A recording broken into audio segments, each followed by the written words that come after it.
आवाज बघा, एकदम खुसखुशीत आणि कमी तेलकट इथं चकली तयार झालेली आहे. फक्त 2 चमचे तेल घ्या आणि बनवा ढीगभर चकली.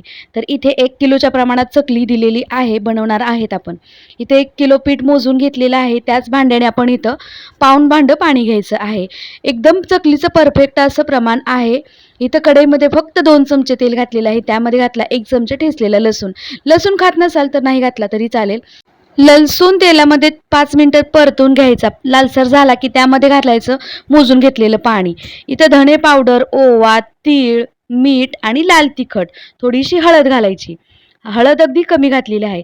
सगळं पाण्यामध्ये मिक्स केलं. पाण्याला चांगली उकळी येऊ द्यायची.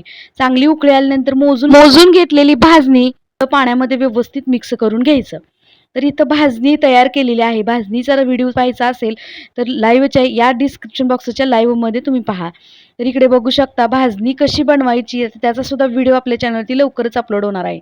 इथं आपण पीठ व्यवस्थित मिक्स करून 10 मिनिटं झाकण ठेवून दिलं. गॅस बंद केला आणि 10 मिनिटासाठी पीठ आपलं व्यवस्थित असं वाफवून घेतलं. पीठ अगदी गरम आहे. व्यवस्थित उलथण्यानं मिक्स करून घ्यायचं. कढईमध्ये पीठ काढून घ्यायचं. 10 मिनिटं झाकून ठेवल्यानंतर कढईमधलं पीठ गरमच आहे. त्याला व्यवस्थित असं हाताने चोळून घ्यायचं. हाताला जास्त पोळत असेल ग्लास किंवा फुलपत्राच्या साह्याने व्यवस्थित मळून घ्यायचं.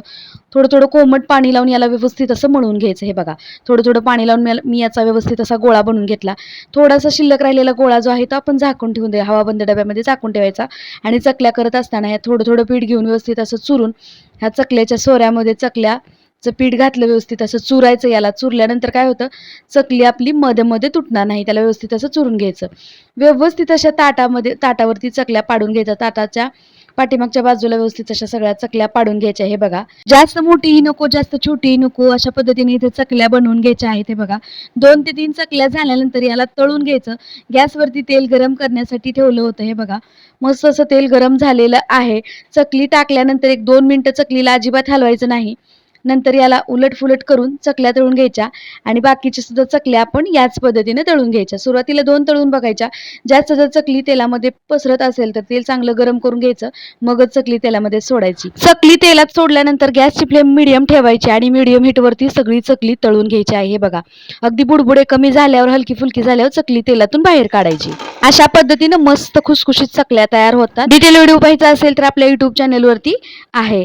तर या पद्धतीने चकली बनवली ना, नक्कीच संपेपर्यंत चकल्या कुरकुरीत राहणार, 100% गॅरंटी आहे. व्हिडिओमध्ये दाखवल्या पद्धतीने जर चकल्या बनवल्या ना, चकल्या अगदी कुरकुरीत आणि खुसखुशीत होणार आहेत आणि संपेपर्यंत ह्या कुरकुरीत राहतात. तेलकट तर अजिबात होत नाहीत. नक्की ट्राय करा या दिवाळीला आणि चॅनेलवर नवीन असाल तर सबस्क्राईब करा.